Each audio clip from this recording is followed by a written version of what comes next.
صديقي يا جماعه رشيد جاي من المغرب لاول مره يزور مصر، وانا بصراحه حبيت ان احنا نعمل زي مفاجاه كده ان احنا ندوقه الاكل المصري، بس بقى ايه اللي بجد. فعشان كده النهارده هنجرب الاكل المصري اللي من الاخر زي ما بيقولوا. رقم واحد في الشرق الاوسط. كل حاجه عندنا طبيعيه وكل حاجه عندنا من مزارعنا، اللحوم والخضروات كلها من مزارعنا.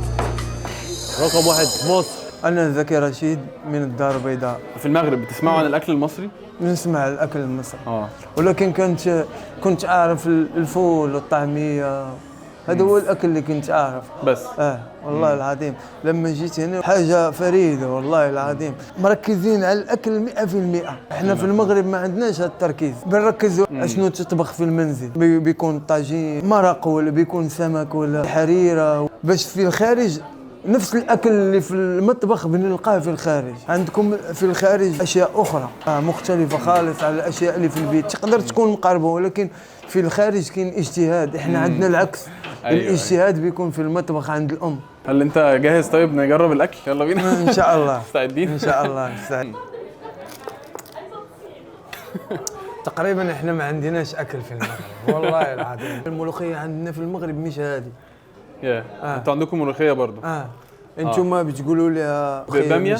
الباميه. باميه. هذيك الباميه احنا بنقولوا لها الملوخيه. احنا ما عندناش هذه الملوخيه. ايوه دي حاجه ثانيه بقى خالص. اتصدمت والله اتصدمت. ديت بتبقى شوربه سلطه. شوربه سلطه ميه. والله واعر حتى واعر. ما نعملش هذه.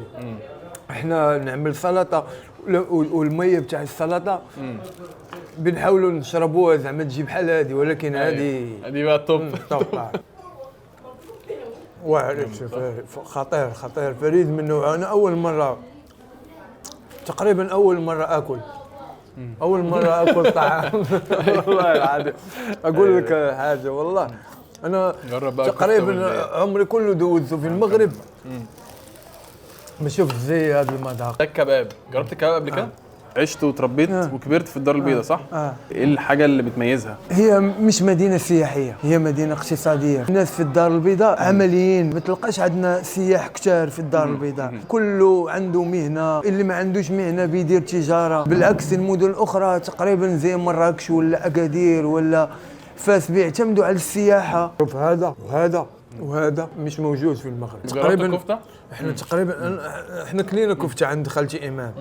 تقريبا خالتي ايمان حتى هي طباخه ماهره واعره الطب، اكلها لا يعلى عليه. هذه اول مره اذوقها. انا باكل كلت الطنجيه، قلت لك بنعملوها لحمه بس وبتجي لذيذه، ولكن هذه مع الروز ومع هذا روعه صح. وحتى الغطاء بنديروا غطاء بالعجين. لا احنا ما بنديروش غطاء بالعجين. بنديروا غطاء يا اما الومنيوم. ما بتحطش في النار، بتحط في الرماد. بتكون قرب النار.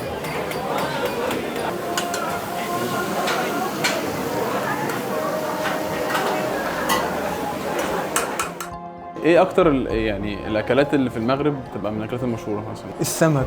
عندنا سمك لذيذ وسمك كثير مقارنه هنا في مصر. عندكم السمك والله المغرب فيه ثروات سمكيه هائله.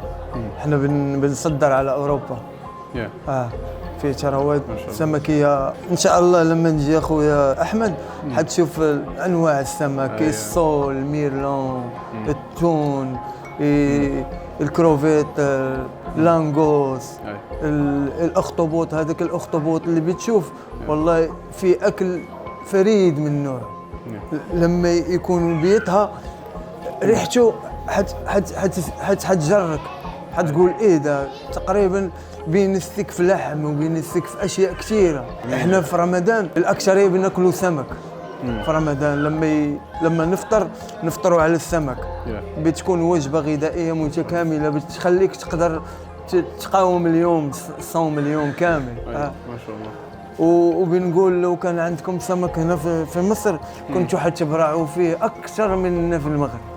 لان انتم نفسكم في الاكل حلو والله العظيم.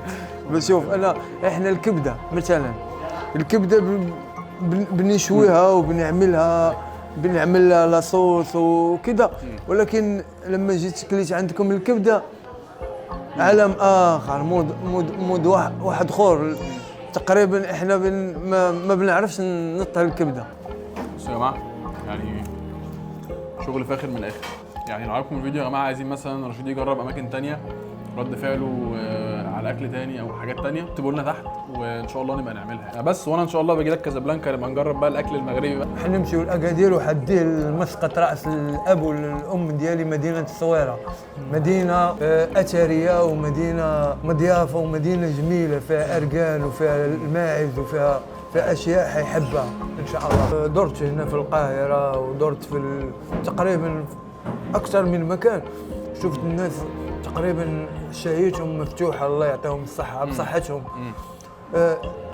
غادي وياكل، راكب وياكل. احنا في المغرب زي ما تقول الهواء المحيط والبحر الابيض المتوسط سد الشهيه، مش نفسنا زيكم في الاكل.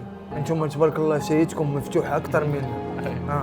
فتحت لي الشهيه وليت صرت اكل اكثر وليت انتم عندكم فطور زي الغداء، احنا ما عندناش هذا الفطور بحالكم. احنا نقدروا ناخذوا شاي ولا كافي افيك بتي بان، مثل يعني فول وطحميه وسلطه ومخلل. كافيه ومعاه ايه؟ كرواسون. شاي وكرواسون زي الفرنسيين مثلا. زي الفرنسيين. ثقافه تقريبا الثقافه الفرنسيه عندنا في الاكل. مش نبغوا نديروا حميه ولا هاد الشيء اللي ترسخ لينا في الدماغ ديالنا. انا لما كنت ادور تقريبا في مكان في مصر، شفت شارع بيقول شارع الاكيله، والفكره تقريبا ضحكتني وفي نفس الوقت خديتها عن جد. لما شفت المحلات لقيتهم كلهم محلات، هذه شاورما لحم، هذه شاورما دجاج، فول، هذا. ولما بديت امشي في الشارع وهذا وشفت الناس وانا نعرفوا انتم اكيله، الله يعطيكم الصحه، المصريين اكيله. دي حقيقه فعلا والله. الملوخيه بصراحه بتاعتهم حلوه قوي يا جماعه. كنا نشوفوا في الافلام الملوخيه ولما نطوا احنا هذيك اللي عندنا في المغرب تقول ملوخيه ايه هذه اللي المصريين بيتكلموا عليها كثير. قول لي هي هذيك مش ملوخيه، هالملوخيه هي هي دي مش ملوخيه. ما اظنش انتوا فكرتوا في الموضوع ده عندكم قبل كده.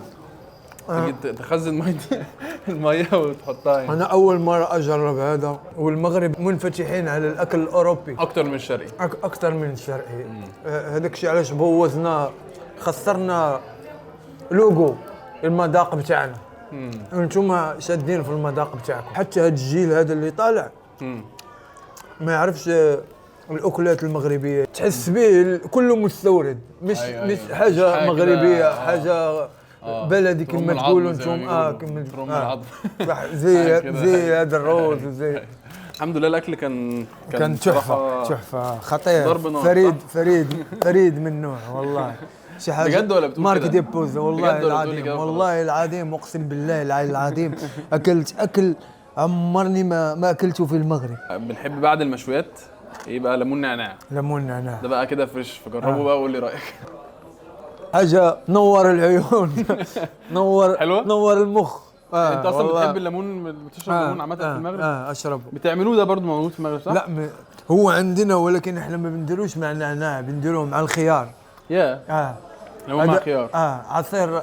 هذه ثقافه ايطاليه وجابوها المغاربه من ايطاليا، ولما جربناها في المغرب لقيناها حلوه، حاجه واو.